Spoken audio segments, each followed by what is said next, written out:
নিজৰ ঘৰখন সুন্দৰকৈ সজাই পৰাই তুলিবলৈ সকলোৱে প্ৰয়াস কৰে।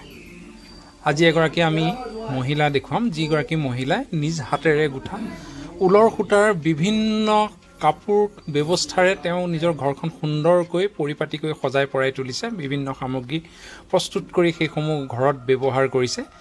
এই মহিলাগৰাকী হ'ল গহপুৰ মহকুমাৰ হেলেমগুৰি অঞ্চলৰ ৰেণু গোহাঁই।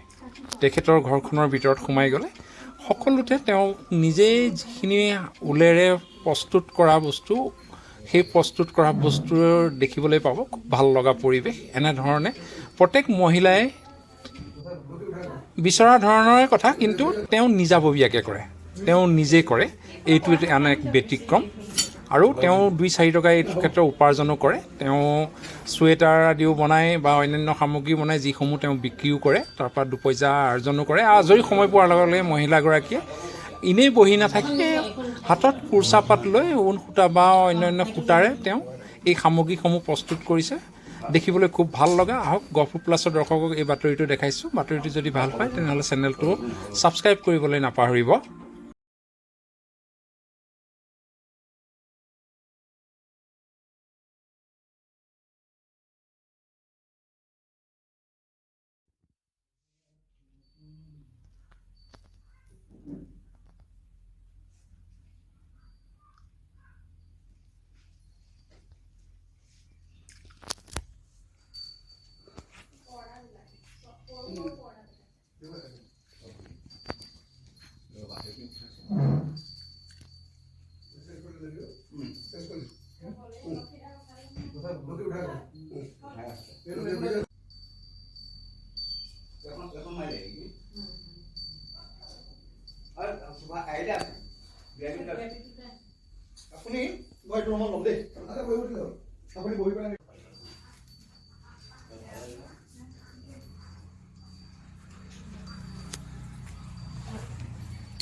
আমাৰ মায়ে শিকাইছিলে মোক পহিলা। মায়ে কৈছে যে এনেকৈ চুৱেটাৰ টুৱেটাৰ বনালে আৰু এই ঊলৰ মানে আমাৰ মায়ে কুৰ্চাটো খুব ধুনীয়াকৈ কৰিছিলে। মায়ে ক'লে নিজৰ নিজৰ মনতে আহি থাকিব, ভালকৈ শিকিলে মানে নিজে কৰিব পাৰিবা। আৰু এবাৰ ভুল হ'লে খুলিবা, তাৰপৰা 5 পাকত তুমি নিজেই পাৰিবা, নিজেই বনাবা, বহুত ধুনীয়া ধুনীয়া বেডশ্বীট বনাবা আৰু বহুত বস্তু বনাবা বুলি মায়ে কওঁতে ময়ো মানে হেৰি কৰিলোঁ, বনাবলৈ চেষ্টা কৰিলোঁ। এখেতক ক'লোঁ, এখেতে ঊল চুল আনি দিলে, মণি চনি আনি দিলে। সেইকাৰণে মই বনাবলৈ অকণমান ভাল লাগিলে।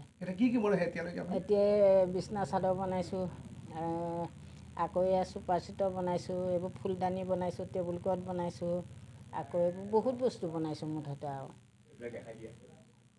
এনেকৈ কৰি বনাইছোঁ আৰু বিক্ৰীও কৰিছোঁ। এটা ছেট বিক্ৰী কৰিছোঁ আৰু এখন ছিংগুল বেডশ্বীট বিক্ৰী কৰিছোঁ আৰু চুৱেটাৰ টুৱেটাৰ এনেকৈ বিক্ৰী কৰিছোঁ বহুত। কিন্তু এতিয়া লাভ হৈছে, অকণমান লাভ হৈছে, বেছিও লাভ হোৱা নাই আৰু ইমানটো লাভ ল'ব নোৱাৰি। অকণমান লাভ কৰিছোঁ আৰু কষ্টটোলৈ চালে কষ্ট বহুত হয়। এতিয়া যদি কোনোবাই শিকিব বিচাৰে মই ফ্ৰীকৈ শিকাই দিম তাৰমানে।